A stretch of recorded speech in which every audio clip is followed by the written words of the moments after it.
ሰላም ጤና ይስጥልኝ ክቡራትና ክቡራን የአቤስታር ዩቲዩብ ቻናል ቤተሰቦች በያላችሁበት የዓለም ዳርቻ ሁሉ የአክብሮት ሰላምታዬ ይድረሳችሁ። ክፉ አይንካችሁ፣ በጎ አይለፋችሁ። ይህ የዘወትር ምኞቴ ነው። ሰሞኑን ሁለት ጉምቱ ጋዜጠኞች ከፍተኛ የትችት ናዳ እየወረደባቸው ተመልክተናል። ለመሆኑ እነዚህ ሁለት ጉምቱ ጋዜጠኞች እነማን ናቸው? ትችት እያደረሱባቸው ያሉትስ የትኞቹ የማህበረሰብ ክፍሎች ናቸውና የተተቹበትስ ዋናው ጉዳይ ምንድነው የሚለውን ወደ እናንተ ዘርዘር ባለመልኩ ይዘንላችሁ ቀርበናል።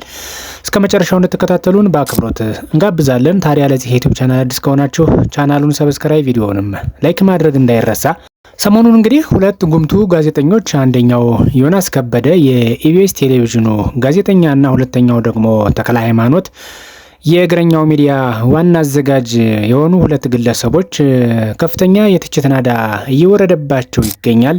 እነዚህ ሁለት ግለሰቦች ለምን እስራኤል ሀገር ሄደው ጉብኝት አደረጉ የሚል ትችት ነው እንግዲህ እያነሱ ያሉት። እነዚህ ሁለት ጋዜጠኞች የየራሳቸው የሚሰሩበት ተቋም ይኖራቸው እንጂ የራሳቸው አመለካከትና አረዳድ አላቸው። ማንም ሰው እንዲህ አድርጉ ስላላቸው አይደለም የሚያደርጉት፣ አታርጉ ስለተባሉም አይደለም የሚያደርጉት።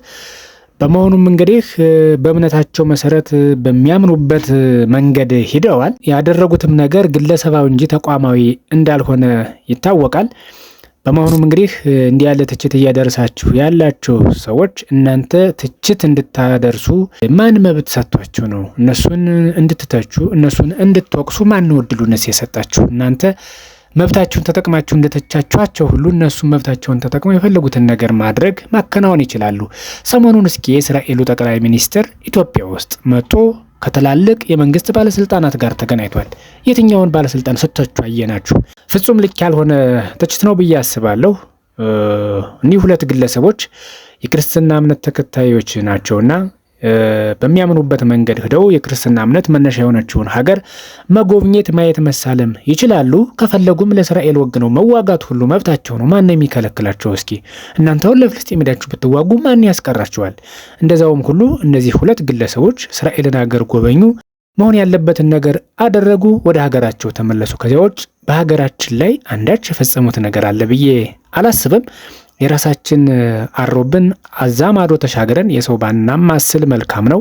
ሁሉም ነገር ልክና አካሄዳለሁ ብዬ አስባለሁ። እንዲያው ዝም ብለን በመሰለኝና በደሳለኝ ሰዎችን ባነታች ጥሩ ነው የሚል አመለካከት አለኝ። እንግዲህ የሀገራችን የማስታወቂያ እንቅስቃሴ ትንሽ ለየት እያለ የመጣ ይመስለኛል። አሁን እየተመለከትን ያለነው መንገድ አንዳንድ ከገበያ የሚርቁ እቃዎችን ወይም ገዢ ያጡ እቃዎችን በማስታወቂያ በመደለል ወደ ገዢ ማቅረብ እየተለመደ መጥቷል።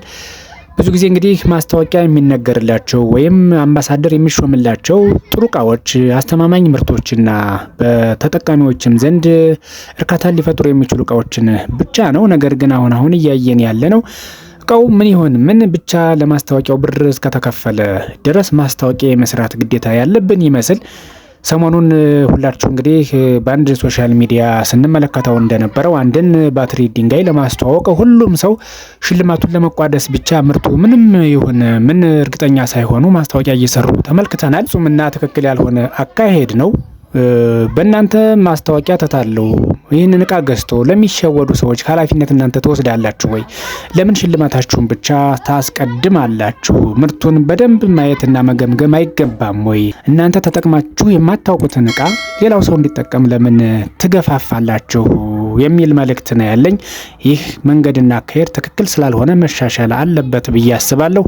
ወዳችሁና ፈቅዳችሁ ስለምትከታተሉኝ ከልብ አመሰግናለሁ። አቤስታር ዩቲዩብ ቻናል የዘወትር ምርጫችሁ ነው።